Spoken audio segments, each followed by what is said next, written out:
Ma mère m'a menacé. Si tu ne cèdes pas la moitié de la maison du lac à ta sœur, tu es mort pour cette famille. Je n'ai pas haussé la voix, j'ai simplement répondu avec calme. Je suppose que perdre quelques parents avides ne me fera pas de mal. Il y a 6 mois, mon grand-père Arthur est décédé. Ce n'était pas juste un homme ordinaire. C'était un véritable titan. Il avait bâti son entreprise de construction commerciale à partir de rien, avec seulement une boîte à outils rouillée, et une éthique de travail implacable. Il sentait toujours le pain frais, le café noir et fort, et la vieille huile de moteur, l'odeur du travail honnête. Grand-père m'a tout appris. L'intégrité, la ponctualité, et la satisfaction du travail bien fait, même quand personne ne regardait. Quand je n'avais que 15 ans, au lieu de me laisser faire la grasse matinée, il me tirait du lit à 5 heures du matin, chaque été, pour m'emmener sur ses chantiers. Il m'a enseigné le métier de A à Z, balayer les sols, porter le bois, monter des murs, et finalement, diriger des équipes. À 18 ans, je travaillais à temps plein pour son entreprise, tout en cravachant pour suivre des cours du soir à l'université communautaire. Je n'ai pas eu l'expérience étudiante traditionnelle. J'ai gagné mes muscles en me levant à l'aube, et j'ai ressenti la fierté silencieuse de construire une vie de mes propres mains. Ma petite sœur, Chloé, qui a 26 ans aujourd'hui, a pris un chemin totalement différent. Notre mère, Brenda, a toujours traité Chloé comme une délicate pièce de porcelaine, ayant constamment besoin d'être protégée des dures réalités du monde.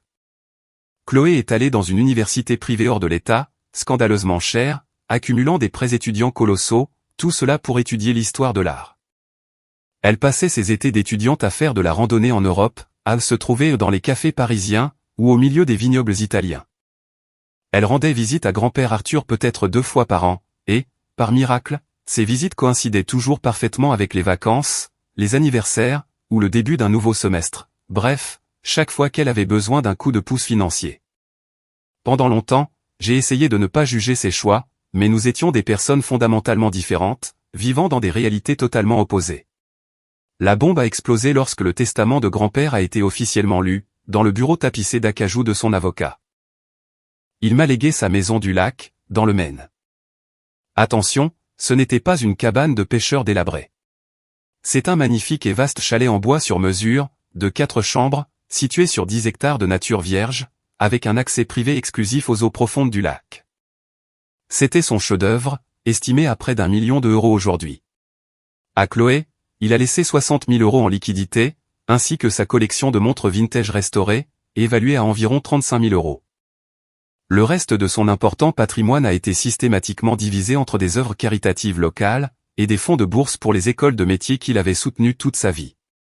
Le testament incluait également une lettre manuscrite scellée, expliquant son raisonnement précis.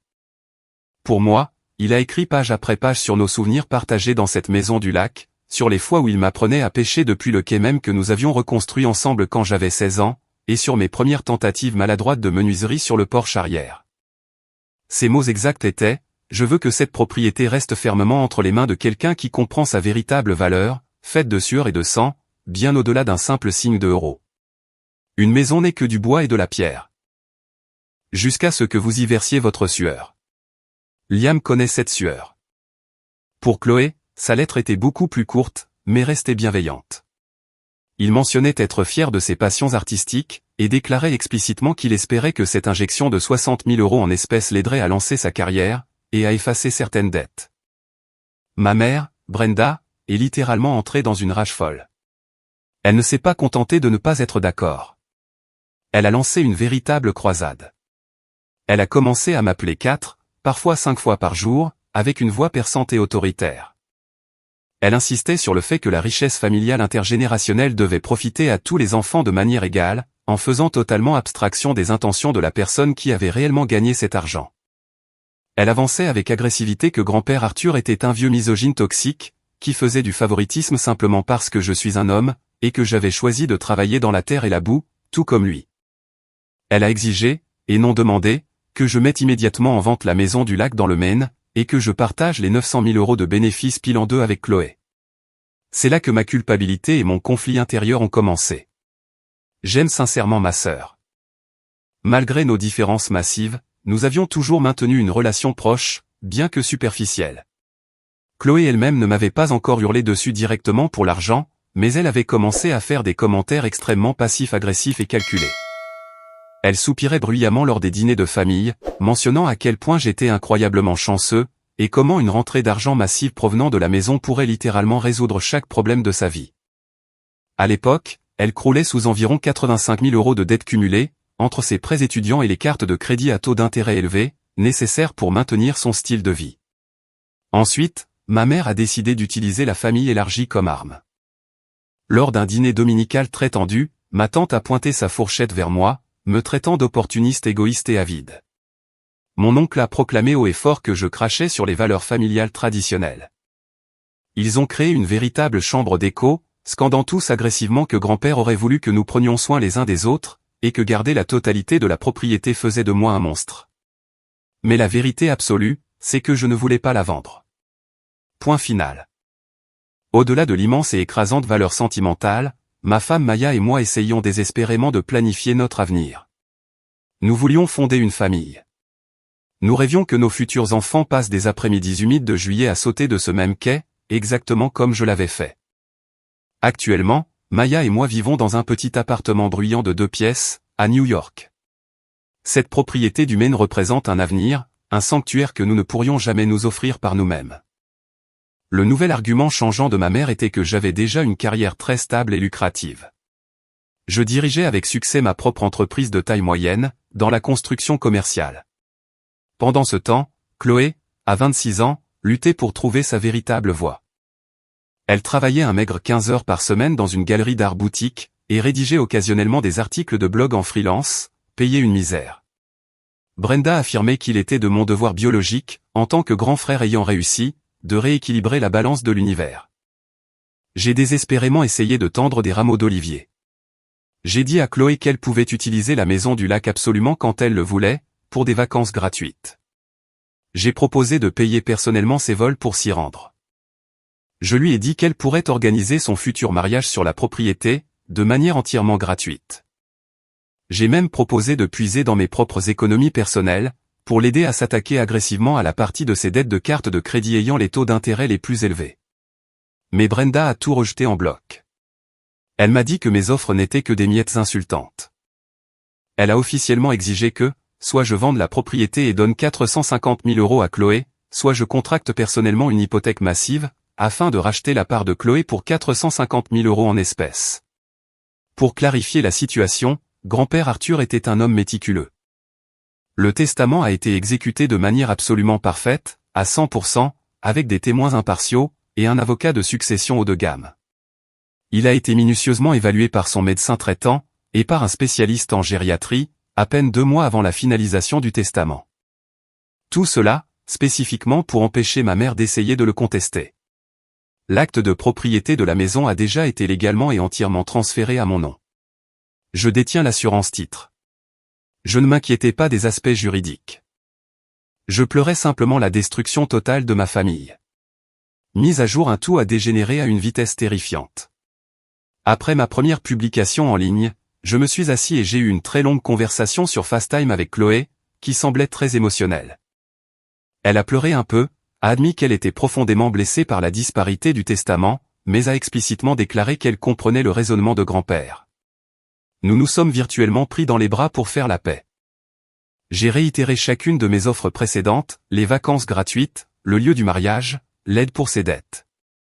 J'ai même ajouté que, lorsqu'elle serait enfin prête à acheter un premier appartement, je lui ferais personnellement don de 10 000 € pour son apport initial.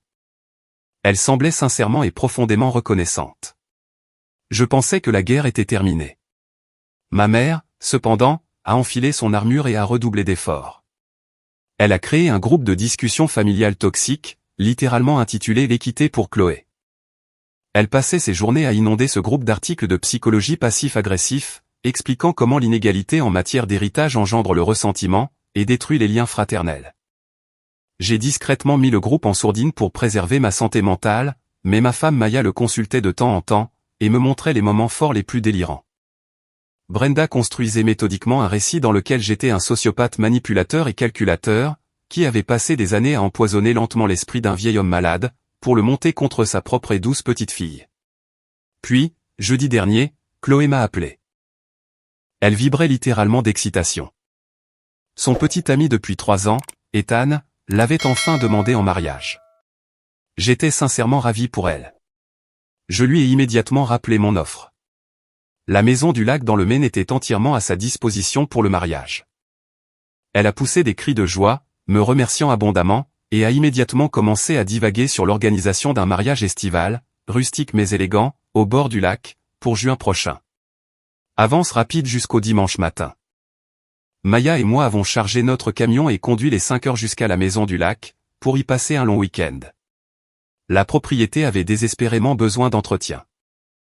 Grand-père avait été gravement malade pendant les 2 dernières années de sa vie, et les rudes hivers du Maine avaient abîmé l'extérieur. Nous nous sommes engagés dans la longue allée de gravier, et j'ai immédiatement freiné. Il y avait 3 voitures inconnues garées sur ma propriété. L'une était le SUV de Chloé, la deuxième était la berline d'Ethan, et la troisième était un immense fourgon sprinté blanc immaculé, avec un lettrage rose cursif sur le côté indiquant « Evergreen Elegance Wedding Planning, organisation de mariage élégance éternelle ». Ressentant un nœud d'angoisse dans l'estomac, Maya et moi avons franchi la porte d'entrée. Nous avons trouvé Chloé debout au centre du salon principal, faisant de grands gestes, tout en faisant visiter ma maison à une femme munie d'un porte-bloc, exactement comme si elle en était l'unique propriétaire. Elle discutait activement d'abattre des murs. Si nous supprimons simplement tout ce mur porteur ici, disait Chloé en pointant le mur exact que grand-père et moi avions passé 3 semaines à construire et à renforcer, ça ouvrira vraiment la circulation pour le cocktail. Et, évidemment, cette cuisine laide et démodée doit être complètement vidée avant que les traiteurs ne puissent l'utiliser. L'organisatrice de mariage hochait la tête avec enthousiasme, prenant des photos sur son iPad, et prenant des mesures au laser de mes plafonds. Je me suis raclé la gorge bruyamment. Que se passe-t-il exactement ici? Chloé s'est retournée, affichant un sourire en plastique complètement faux. Liam, timing parfait. Je prends juste un peu d'avance sur la planification du grand jour, dans notre maison familiale au bord du lac. Notez le pronom un autre. L'organisatrice de mariage s'est avancée avec empressement, me tendant une carte de visite sur papier glacé. Vous devez être le frère. Je suis tellement excité de transformer ce joyau caché, un peu vieillot, en un lieu de luxe haut de gamme pour Chloé. J'ai senti ma tension artérielle grimper en flèche. J'ai tiré Chloé brusquement dans le couloir, loin de l'organisatrice. Chloé, qu'est-ce que tu fabriques bon sang? J'ai proposé de te laisser organiser ton mariage ici. Je n'ai pas proposé de te laisser démolir ma maison. C'est ma propriété, ce n'est pas un bien familial partagé. Le faux sourire de Chloé s'est évanoui, remplacé par un roulement d'yeux si fort que j'ai cru qu'elle allait se faire une entorse. Oh, allez, Liam. Arrête de faire ton dramatique. Nous savons tous les deux que maman a tout à fait raison. Cet endroit devrait légalement nous appartenir à tous les deux. Tu me dois bien ça. Je planifie juste mon mariage dans le domaine de ma famille. C'est à ce moment précis que Maya m'a tapé sur l'épaule, et m'a silencieusement montré son téléphone. Elle me montrait la page Instagram de Chloé. Chloé avait posté une photo de la maison du lac 45 minutes plus tôt. La légende disait, « J'ai tellement hâte d'épouser mon âme sœur dans la vaste propriété historique de notre famille sur le lac. » Mariage au milieu, domaine familial, richesse intergénérationnelle bénie. J'ai vu rouge. Je me suis tourné vers Chloé, ma voix dangereusement calme. Tout le monde doit faire ses affaires et quitter ma propriété tout de suite. Chloé a immédiatement éclaté en sanglots théâtraux. Elle a commencé à hurler que j'étais un monstre abusif, qui ruinait la joie de ses fiançailles, que j'étais un tyran contrôlant, régnant sur une maison pour laquelle je n'avais même pas déboursé un seul centime. Ethan est sorti en courant de la cuisine, essayant de jouer les médiateurs. Il a levé les mains en disant « Waouh, les gars, calmons-nous tous, et discutons de ces rénovations en famille. » L'organisatrice de mariage, réalisant qu'elle venait d'entrer dans une zone de guerre familiale radioactive, avait l'air absolument mortifiée. Elle a rassemblé son équipement, marmonné des excuses, et a pratiquement piqué un sprint vers sa camionnette.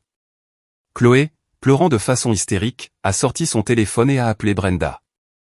Notre mère vit à plus d'1 heure de route de la maison du lac, mais elle s'est miraculeusement garée dans l'allée en 45 minutes.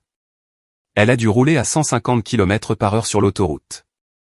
Brenda a ouvert la porte d'entrée à la volée, entrant au pas de charge comme un général conquérant. Elle n'a même pas jeté un regard à Maya. Elle m'a immédiatement coincé, et a commencé à m'insulter violemment, me reprochant de traumatiser émotionnellement Chloé, lors de ce qui était censé être la journée de planification la plus magique de sa vie. La dispute qui a suivi a été la chose la plus abjecte que j'ai jamais vécue. Brenda hurlait que le cerveau de grand-père Arthur pourrissait à cause de la démence quand il a rédigé le testament. Chloé poussait des cris perçants, affirmant que j'avais systématiquement isolé et manipulé un vieil homme mourant et vulnérable, juste pour lui voler sa moitié de l'argent. Brenda a menacé d'engager un avocat pitbull, et de contester le testament pour me traîner dans la boue. Chloé s'est laissée tomber par terre, sanglotant que je volais malicieusement le lieu de mariage de ses rêves, juste pour la voir souffrir. Mais le point de rupture absolue, le moment où les ponts ont été brûlés pour toujours, c'est quand ma mère a pointé un doigt manucuré vers ma femme. « Et toi » a craché Brenda en s'adressant à Maya. « Tu n'es rien d'autre qu'une pathétique petite croqueuse de diamants qui a enfin touché le jackpot, en manipulant mon fils pour qu'il vole sa propre chair et son propre sang. » J'ai perdu la tête. Maya a grandi en rebondissant entre des foyers d'accueil abusifs. Elle a occupé 3 emplois éreintants et destructeurs pour le dos, simultanément, juste pour se payer des études d'infirmière. Elle ne m'a jamais demandé le moindre centime. En fait, lorsque nous nous sommes fiancés, c'est Maya qui a insisté pour que nous signions un contrat de mariage strict, uniquement pour prouver totalement à ma famille qu'elle ne m'épousait pas pour mes actifs professionnels. Je me suis interposé entre ma mère et ma femme, pointant du doigt la porte d'entrée grande ouverte. « Sortez. Sortez de ma propriété tout de suite, ou j'appelle le shérif du comté, et je vous fais tous arrêter et inculper pour violation de domicile. » Chloé a hurlé que je ne pouvais pas légalement lui interdire l'accès à son propre héritage légitime. Brenda m'a dit, d'une voix dégoulinante de venin, que j'étais mort pour elle, à moins que je ne lui cède immédiatement la moitié du titre de propriété. Ils ont fini par partir, faisant patiner leurs pneus avec colère dans le gravier, mais pas avant que Chloé, assise sur le siège passager de la voiture d'Ethan, n'ait enregistré une vidéo en larmes, totalement dévastée, pour Facebook. Elle pleurait face à la caméra, expliquant comment son frère cruel, avide et millionnaire, bloquait agressivement l'accès au domaine familial, et essayait activement de ruiner son mariage, par pure méchanceté. Au coucher du soleil, la publication était devenue complètement virale au sein de notre réseau familial élargi. Mon téléphone a pratiquement fondu sous le poids des notifications. J'ai reçu des dizaines de SMS furieux de la part de tantes, d'oncles et de cousins, me traitant de sans-cœur, de sociopathe, et de honte pour l'héritage de grand-père Arthur. Maya et moi avons passé le reste du week-end dans un silence lourd et absolu. Nous avons réparé le bois pourri du quai, le bruit rythmique du marteau étant la seule chose qui me permettait de garder la raison. Plus tard dans la nuit, je me suis retrouvé debout dans le salon, fixant une photo encadrée de grand-père Arthur, m'excusant doucement auprès de lui, pour le cirque dégoûtant qu'était devenu son magnifique sanctuaire. J'ai officiellement, par écrit, révoqué mon offre d'accueillir le mariage de Chloé. J'ai appelé une société de sécurité locale, et j'ai dépensé 2000 € pour faire installer des caméras de sécurité à détecteur de mouvement haut de gamme, sur tout le périmètre. J'ai complètement changé toutes les serrures à peine dormant, car j'avais découvert que Chloé avait secrètement fait des copies non autorisées de la clé de secours, il y a des années. Mon meilleur ami, qui est avocat d'affaires, m'a dit de commencer un classeur physique, et de documenter chaque interaction, chaque SMS et chaque menace, car ce genre de personnes finissent toujours par aller plus loin. Le groupe de discussion avait quitté pour Chloé était devenu une véritable salle de guerre. Des cousins à qui je n'avais pas parlé depuis une décennie écrivaient des paragraphes entiers sur mon manque de moralité. Cependant, mon père, qui a divorcé de Brenda il y a 10 ans, précisément à cause de son comportement toxique et narcissique, m'a envoyé un SMS privé. Il disait « Je suis tellement fier de toi, mon fils, pour avoir tenu bon. Arthur le serait aussi. Ne leur cède pas un seul centimètre. » Ce message m'a brisé. Je me suis assis sur le sol de la chambre et j'ai éclaté en sanglots. J'aime ma sœur, mais la personne qui se tenait dans mon salon, exigeant de démolir les murs de mon grand-père, était une étrangère. Ma mère avait toujours été autoritaire, mais ce niveau de manipulation psychotique était un territoire entièrement nouveau. Je commençais à réaliser que je n'avais, en fait, jamais vraiment connu les personnes avec qui j'avais grandi. Mise à jour 2. Je pensais sincèrement que je ne publierais jamais de nouvelles mises à jour. Je pensais que le pire était derrière moi. J'avais tort. La situation a muté pour devenir un cauchemar dépassant tout ce que mon cerveau aurait pu imaginer. Prenez un verre, car ce qui suit va être un voyage très long et très sombre. Suivant les conseils unanimes d'Internet et de mon ami avocat, j'ai réduit les contacts au strict minimum avec Brenda et Chloé. Je n'ai pas bloqué leur numéro, j'avais besoin de surveiller leur folie, mais j'ai fortement restreint leur accès à tous mes réseaux sociaux, et je n'ai répondu qu'aux urgences logistiques. Pendant environ 3 semaines merveilleuses, le silence a été d'or. J'aurais dû savoir que ce silence signifiait qu'elle complotait. Tout a commencé de façon assez innocente, avec une épaisse lettre recommandée arrivant à mon bureau. Ce n'était pas encore un procès. C'était une demande légale formelle et agressive, pour une médiation exécutoire, afin de résoudre la distribution injuste et frauduleuse de la succession Harrington. La lettre, rédigée par un avocat de bas étage qu'elles avaient trouvé, décrivait un récit totalement fabriqué. Elle prétendait que mon grand-père était lourdement sous médicaments, qu'il souffrait d'un grave déclin cognitif, et que j'avais exercé une influence coercitive indue sur lui. Elle exigeait un traitement égal pour les petits-enfants. J'ai immédiatement transféré la lettre au redoutable avocat spécialisé en succession qui avait initialement rédigé le testament de grand-père. Il m'a rappelé 10 minutes plus tard. Il a littéralement éclaté de rire au téléphone. Il m'a dit que c'était la tentative d'intimidation la plus pathétique et la plus infondée juridiquement qu'il ait vue au cours de ses 30 ans de carrière. Il m'a ensuite fièrement exposé l'armure que grand-père avait construite pour moi. Le dossier de grand-père ne contenait pas seulement un testament. Il contenait une évaluation médicale psychiatrique complète, menée par un spécialiste indépendant exactement 48 heures avant la signature du testament, confirmant définitivement et légalement sa totale compétence mentale. Il contenait un enregistrement vidéo en haute définition de grand-père, assis dans le bureau, regardant droit dans l'objectif, expliquant calmement et rationnellement, et avec précision, pourquoi il me léguait la maison du lac, et l'argent liquide à Chloé. Il contenait des déclarations sous serment signées par 2 témoins indépendants, son médecin traitant et son expert comptable, confirmant tout de l'absence de toute influence indue. Mon avocat m'a dit que Brenda et Chloé ne faisaient que brandir des menaces, espérant désespérément que je sois terrifié par un drame familial public, et que je leur remette simplement un gros chèque de règlement à l'amiable, pour m'en débarrasser. Il avait raison sur le motif, mais tort sur la limite qu'elles étaient prêtes à franchir. 2 jours après que j'ai ignoré la lettre de médiation, Chloé m'a physiquement pris en embuscade à mon bureau de construction commerciale. Elle a débarqué avec Ethan, et un tout nouvel avocat au look minable. Mais c'est l'apparence de Chloé qui m'a choqué. Elle portait ce que je ne peux décrire que comme un costume de pitié méticuleusement étudié.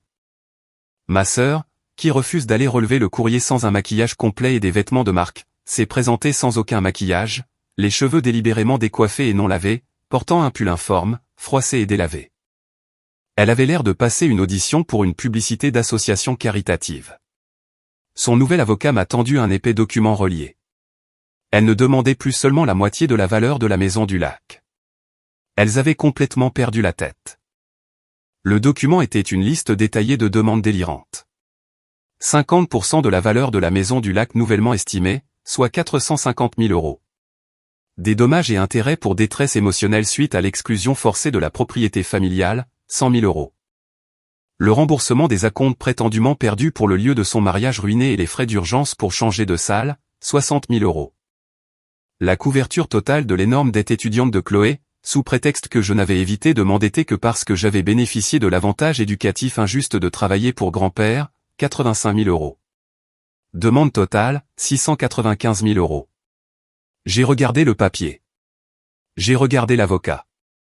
J'ai regardé le faux visage tragique de Chloé, et j'ai éclaté de rire. Je ne pouvais pas m'arrêter. C'était tellement absurde que ça en devenait comique. Apparemment, ce n'était pas la bonne réaction. Chloé s'est immédiatement mise à hyperventiler, éclatant en gémissements bruyants et théâtraux, disant que j'étais un sadique qui prenait plaisir à la voir mourir de faim. Ethan l'a prise dans ses bras, me lançant un regard de haine pure et absolue. L'avocat s'est penché en avant, la voix doucereuse, « Monsieur Harrington, c'est une offre de compromis incroyablement généreuse, pour éviter un procès très long, très sale, et très public, qui détruira la réputation de votre entreprise. » J'ai cessé de rire. Je me suis levé, j'ai ouvert la porte de mon bureau, et j'ai dit, « Sortez de mon bâtiment avant que je ne vous fasse tous arrêter pour intrusion. » Les larmes hyperventilées de Chloé ont miraculeusement disparu en moins d'une seconde. Son visage s'est durci pour devenir un masque de pure malice. Elle est passée devant moi, et a sifflé directement à mon oreille, « Tu vas le regretter profondément, Liam. Maman avait raison. Tu es un monstre. » Le masque était totalement tombé. Ce soir-là, j'ai découvert à quoi ressemblait exactement sa vengeance. Chloé avait lancé une campagne GoFundMe intitulée « Aidez-moi à me battre pour l'héritage volé de mon grand-père mourant ». La description de la campagne était une véritable masterclass en manipulation sociopathique. Je la connais par cœur. Elle disait « Je m'appelle Chloé Harrington, et je suis effondrée de partager mon cauchemar. Lorsque mon grand-père adoré et souffrant est décédé, ma famille a fait une découverte terrifiante. Dans ces derniers mois de confusion, il est censé avoir laissé notre domaine familial historique sur le lac, valant près d'1 million d'euros, uniquement à mon frère aîné. » Elle poursuivait, ce fut un choc dévastateur, car grand-père a toujours promis que le domaine serait un sanctuaire partagé pour nos futurs enfants. Je crois fermement que mon grand-père a subi de fortes pressions et manipulations dans ses derniers jours de vulnérabilité. Mon frère, qui contrôlait l'entreprise de grand-père, l'a isolé pendant que j'étais à l'université, poursuivant l'éducation dont grand-père avait toujours rêvé pour moi. Maintenant, je croule sous une dette étudiante écrasante, je fais face à l'annulation de mon mariage. Pendant que mon frère accapare un domaine de luxe d'1 million d'euros. Tout ce que je veux désespérément, c'est de les quitter. Je veux acheter une maison modeste, rembourser mes études, et honorer ce que je sais, au fond de mon âme. Être les véritables dernières volontés de mon grand-père. S'il vous plaît, aidez-moi à rassembler des fonds pour les frais de justice, afin de combattre cette maltraitance envers une personne âgée, et d'obtenir justice pour ma famille. Elle a fixé l'objectif pour les frais d'avocat à 60 000 euros. En 48 heures, elle avait récolté plus de 9 000 euros. Cela venait principalement de membres éloignés de la famille, de vieux amis du lycée, et de membres de la communauté, qui ne connaissaient que la version joyeuse et fabriquée de son histoire. Les commentaires sur la page de dons me rendaient physiquement malade. Liam devrait être enfermé dans une cage. Les hommes avides et toxiques essaient toujours d'écarter violemment les femmes de la richesse générationnelle. La maltraitance des personnes âgées est un crime horrible, j'espère que tu l'enverras en prison, Chloé. Ton pauvre grand-père pleurerait au ciel en voyant ce que son fils a fait. Contre l'avis strict de mon avocat, le sentiment d'injustice absolue m'a fait craquer. J'ai créé un compte, et j'ai posté un seul commentaire très détaillé sur le GoFundMe, fait numéro 1, le testament est juridiquement inattaquable, et soutenu par des évaluations médicales psychiatriques indépendantes, prouvant une compétence totale. Fait numéro 2. Chloé a reçu 60 000 euros en liquidité et 35 000 euros d'objets de valeur vintage. Fait numéro 3, j'ai offert à Chloé l'utilisation gratuite et illimitée de la maison, et j'ai proposé de payer pour son mariage. Fait numéro 4. Les différences d'héritage reflètent le fait que j'ai passé 10 ans à travailler physiquement pour son entreprise, tandis que Chloé lui rendait visite 2 fois par an. Arrêtez d'arnaquer les gens. Mon commentaire a été supprimé par l'organisatrice de la campagne, Chloé, en exactement 4 minutes, et elle a instantanément bloqué mon adresse IP pour m'empêcher de commenter à nouveau. Puis est arrivé le bombardement systématique sur les réseaux sociaux. Chloé a commencé à publier des photos rétro et très retouchées d'elle, assise sur les genoux de grand-père quand elle avait 6 ans, avec des légendes comme « Ta lumière me manque chaque jour, papa. Je te promets que je ne le laisserai pas détruire ce que tu as construit. » Remarquablement, elle n'a pu publier aucune photo des 10 dernières années, parce qu'elle n'était littéralement jamais là pour en prendre. Brenda a mobilisé son armée d'amis de banlieue d'âge moyen, désœuvrés. Elle a commencé à publier de gigantesques essais sur Facebook, dénonçant la maladie patriarcale de l'inégalité en matière d'héritage, et expliquant comment les familles protègent les agresseurs masculins. Elle a créé le hashtag Justice pour Chloé. Des mamans blogueuses locales et des micro-influenceuses ont commencé à le partager. Puis, un média d'information régional en ligne a même repris l'histoire. Le gros titre disait « Une femme locale se bat pour un héritage équitable », après que son grand-père a mystérieusement légué un domaine d'1 million d'euros à son frère. Le journaliste n'avait interviewé que Chloé et Brenda. Quand j'ai frénétiquement appelé la publication pour fournir les dossiers médicaux et la vraie vérité, l'éditeur m'a froidement répondu qu'il se concentrait sur le récit d'intérêt humain, à savoir les femmes qui luttent contre la privation systémique de leurs droits de succession. Ils ont complètement omis le fait que Chloé avait hérité de 95 000 euros en espèces et en actifs. La pression dans la vraie vie est devenue étouffante. Les pages Google et Yelp de mon entreprise de construction commerciale ont soudainement été bombardées de centaines de fausses critiques à une étoile, me qualifiant de voleur, de misogyne, et de personnes maltraitant les personnes âgées. Mais la ligne qu'ils ont franchie, et qui signifiait une guerre totale, c'est lorsqu'ils s'en sont pris à Maya. Maya travaille comme infirmière pédiatrique, dans un grand hôpital de la ville.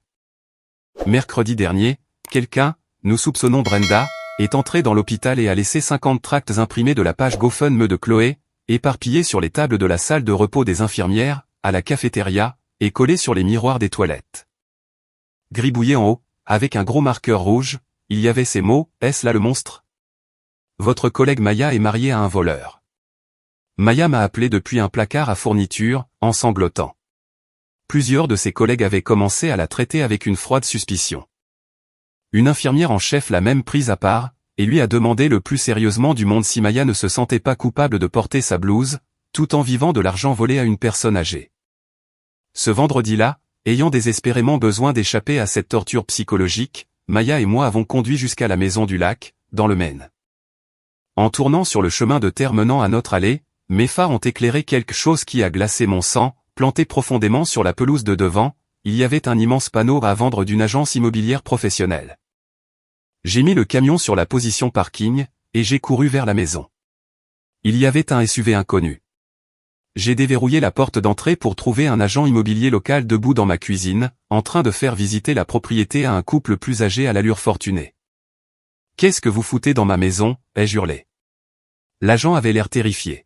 « Pardon, je fais visiter la propriété. » La propriétaire, Chloé Harrington, a signé un accord avec mon agence hier, pour accélérer agressivement la vente. Chloé avait falsifié l'ancien papier à en-tête de mon grand-père, prétendu que la maison était encore en cours d'homologation, et autorisé une mise en vente. J'ai dû sortir les registres fiscaux du comté sur mon téléphone, montrer ma pièce d'identité physique, et menacer explicitement l'agent d'une plainte pour effraction, avant qu'il ne se précipite finalement vers la sortie. Cette nuit-là, Maya et moi étions assis au bord du quai en bois, nos pieds ballants au-dessus de l'eau noire. Je tremblais d'une rage pure et absolue. J'ai réalisé que je ne pouvais plus me contenter de me défendre. Je devais détruire totalement leur récit. Je suis monté au grenier pour chercher de vieux plans de la propriété. À la place, j'ai trouvé une boîte en carton lourde et poussiéreuse, cachée derrière l'isolation. À l'intérieur, il y avait les journaux intimes de grand-père Arthur. Il avait tenu des journaux intimes méticuleux, au jour le jour, pendant 40 ans.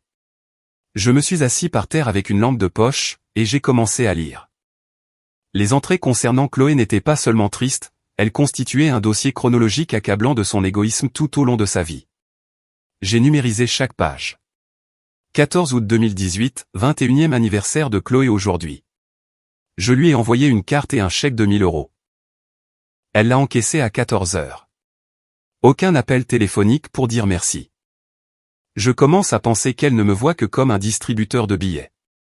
4 juillet 2020, j'ai invité Chloé au lac pour le week-end. Je lui ai dit que je ne me sentais pas bien, et que j'aimerais de la compagnie. Elle m'a envoyé un SMS disant qu'elle était trop occupée avec ses cours d'été. 1 heure plus tard, Liam m'a montré son Instagram. Elle est à une énorme fête dans une maison sur la plage dans les Hamptons, en train de boire du champagne. Mon cœur a mal.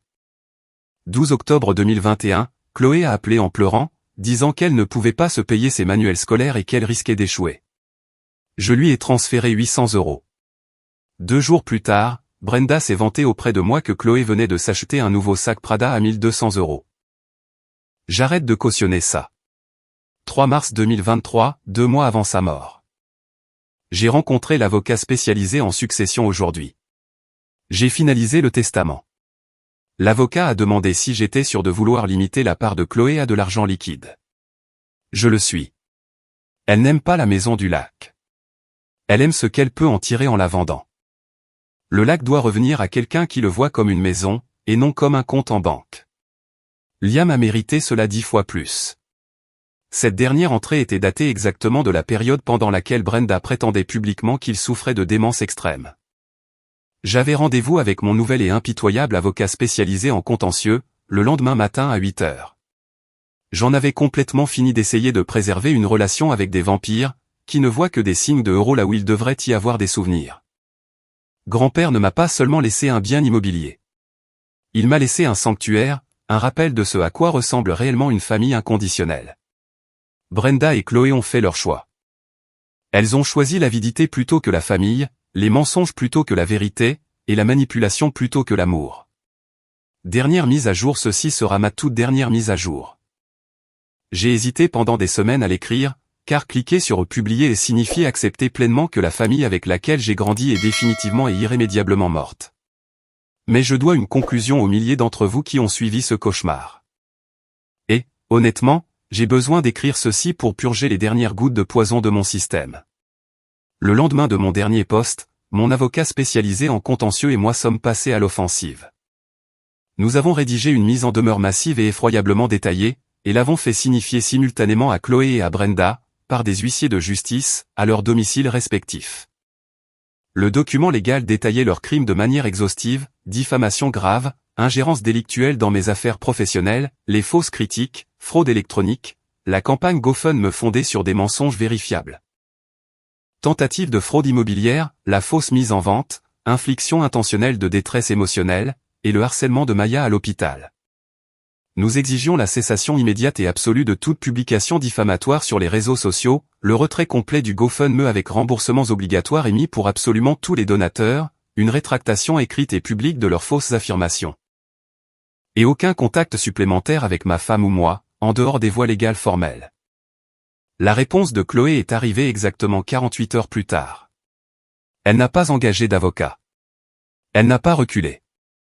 Au lieu de cela, elle a installé son ring light, s'est assise par terre dans son appartement hors de prix, entourée de mouchoirs froissés, et a lancé un direct sur Facebook. Elle a sangloté de manière hystérique devant ses milliers de spectateurs, expliquant comment son frère, ce riche entrepreneur millionnaire et abusif, utilisait maintenant son immense richesse pour la terroriser légalement, et la réduire au silence.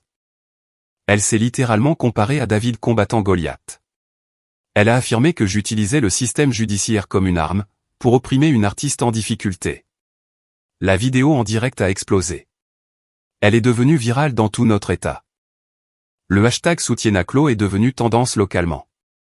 Les chaînes d'information locales ont diffusé des images d'illustration avec le logo de mon entreprise de construction, tout en parlant d'intimidation corporative. La vraie vérité n'importait plus au public. Le récit tragique de l'outsider était bien trop croustillant pour être ignoré. Ce que Chloé, dans son infinie stupidité narcissique, n'a pas réalisé, c'est qu'en portant le combat sur la place publique et en continuant à me diffamer après un avertissement légal, elle rendait chaque élément de preuve privée utilisable publiquement. Mon avocat les avait explicitement prévenus. Elles ont cru qu'on bluffait. Nous n'avons pas bluffé. Dans les 24 heures, mon avocat et moi avons lancé un site web public, magnifiquement conçu et optimisé pour le référencement, intitulé Lavrite sur l'heritageharrington.com. Nous n'avons pas fait dans l'hyperbole. Nous avons simplement publié des données brutes et indéniables. Nous avons publié le testament complet non expurgé, incluant la lettre profondément émouvante de grand-père. Nous avons publié l'évaluation médicale certifiant sa compétence, signée par 2 médecins. Nous avons intégré la vidéo en haute définition de grand-père Arthur, expliquant calmement, clairement, et avec exactitude pourquoi Chloé ne recevait que de l'argent, parce qu'elle traite sa famille comme une banque.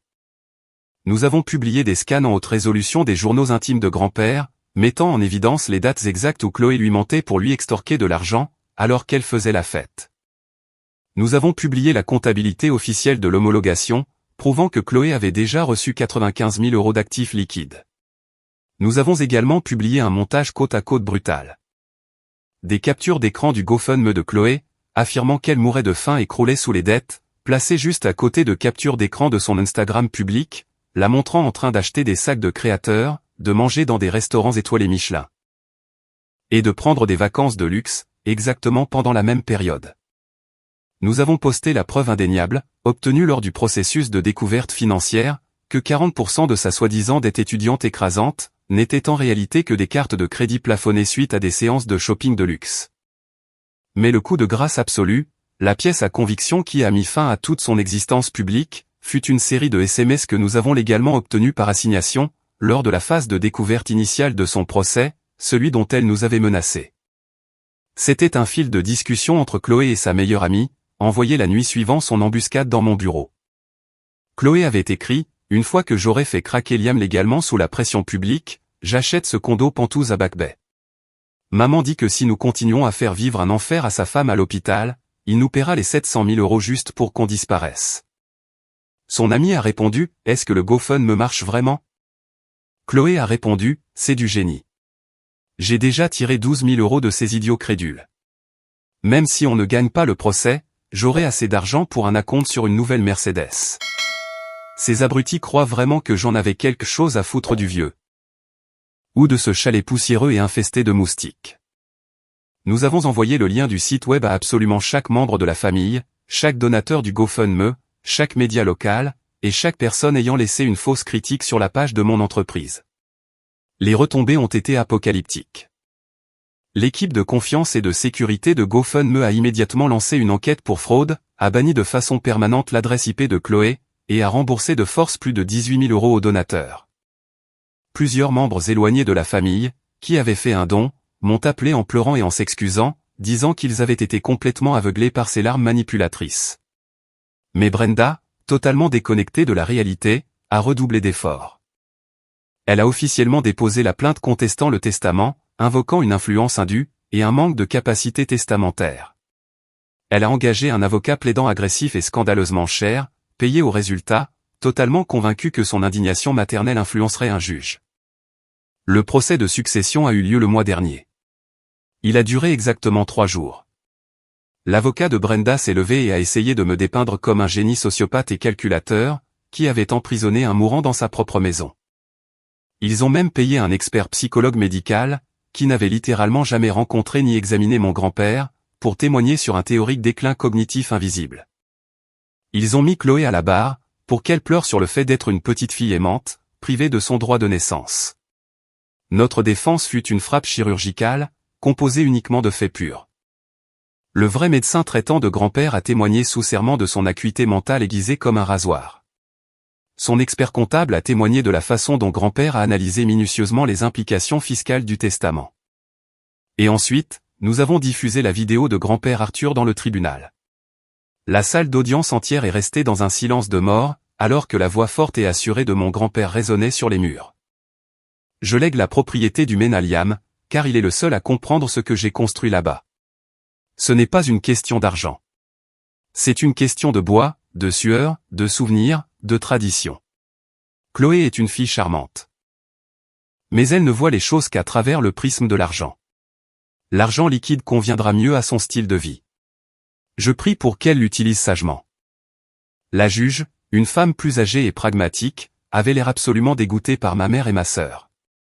Sa décision depuis son siège a été rapide et sans pitié. Non seulement elle a formellement validé le testament dans son intégralité, rejetant leur demande de manière définitive, mais elle a également invoqué une sanction légale rare.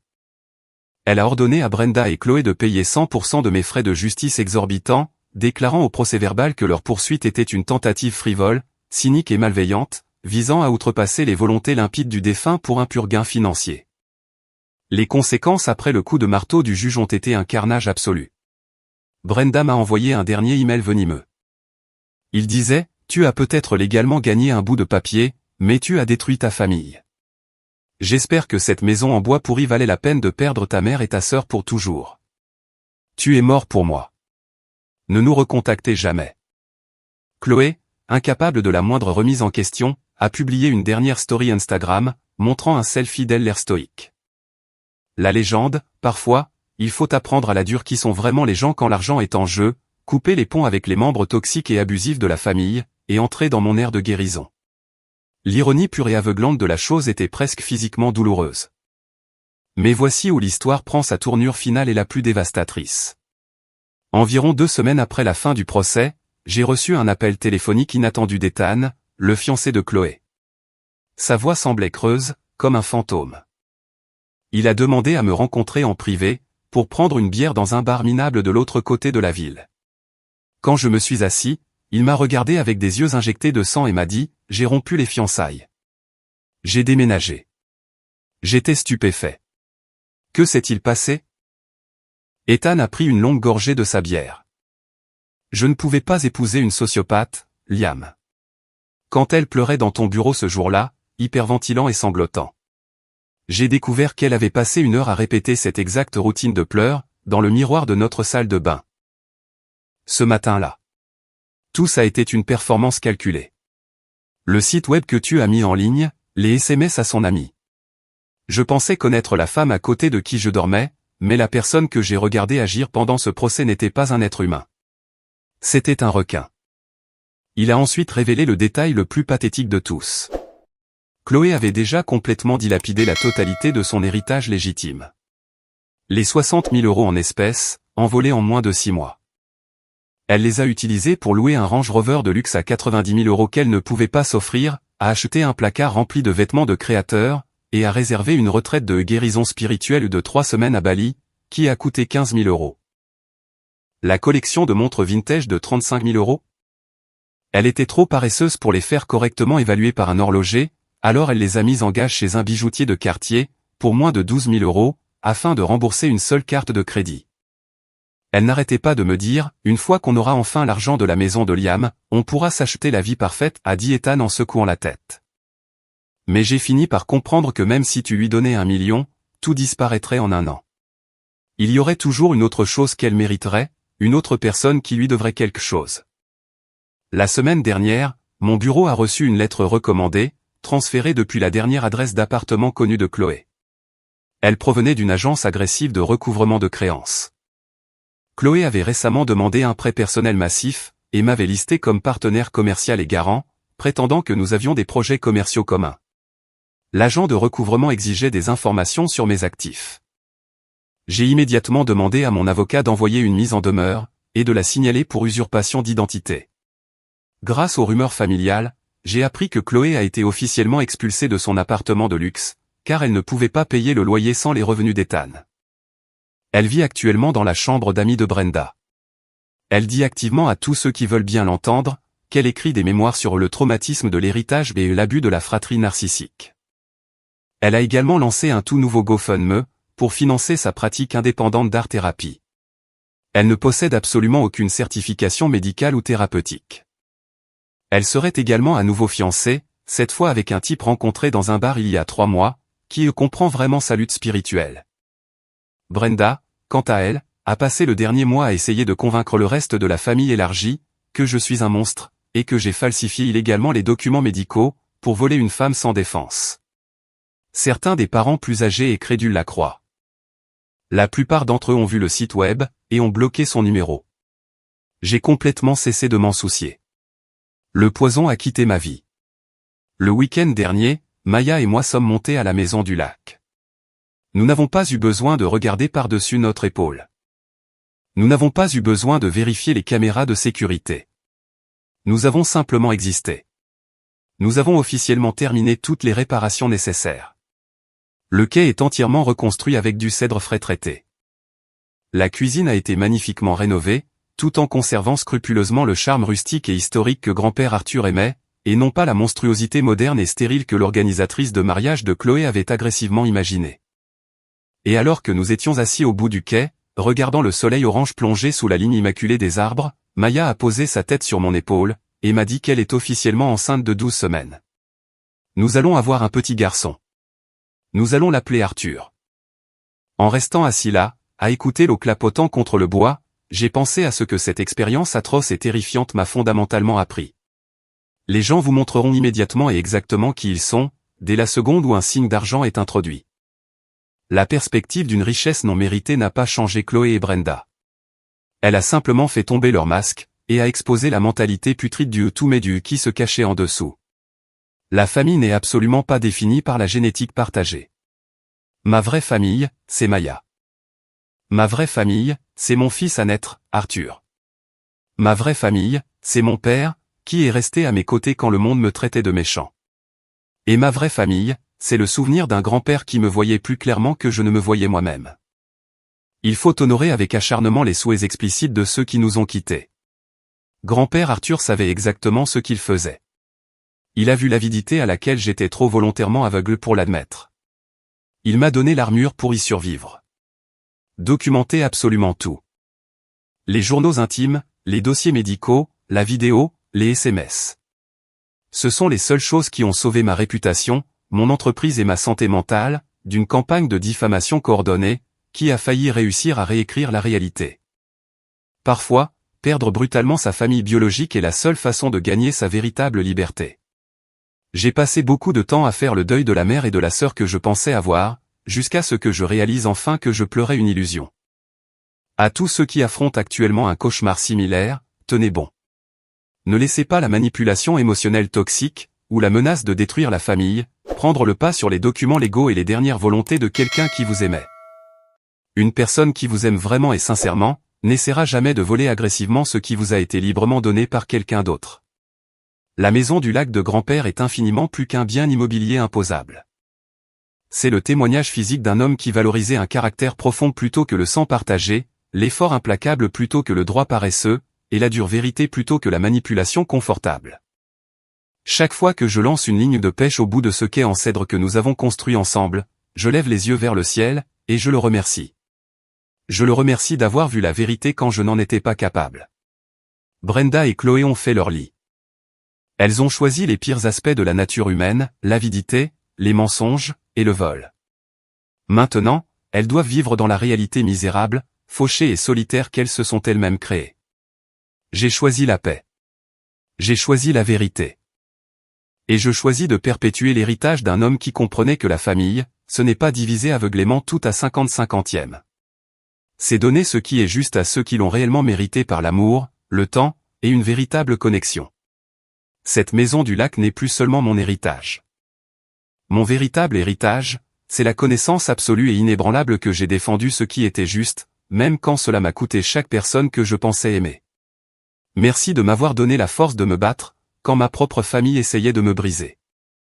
Il est enfin temps d'arrêter de regarder dans le rétroviseur, et de commencer à construire le bel et paisible avenir que grand-père Arthur envisageait lorsqu'il m'a remis ses clés. Grand-père, j'ai tenu ma promesse, vieil homme. La maison du lac reste avec quelqu'un qui voit sa vraie valeur faite de sueur et de sang. Ton héritage perdure, non seulement dans le bois et la pierre, mais dans les dures leçons que tu m'as enseignées, et dans l'homme que tu m'as forcé à devenir. Jusqu'à ce que nous nous revoyions près de ce grand lac paisible dans le ciel, bonne pêche et vent favorable. Alors, après tout cela, après toute cette douleur et cette trahison, je dois vous demander, qu'auriez-vous fait si votre famille s'était retournée contre vous de cette façon? Avez-vous déjà eu à choisir entre le sang, et ce qui est réellement juste? Faites-le moi savoir dans les commentaires ci-dessous. Je suis vraiment curieux d'entendre vos pensées.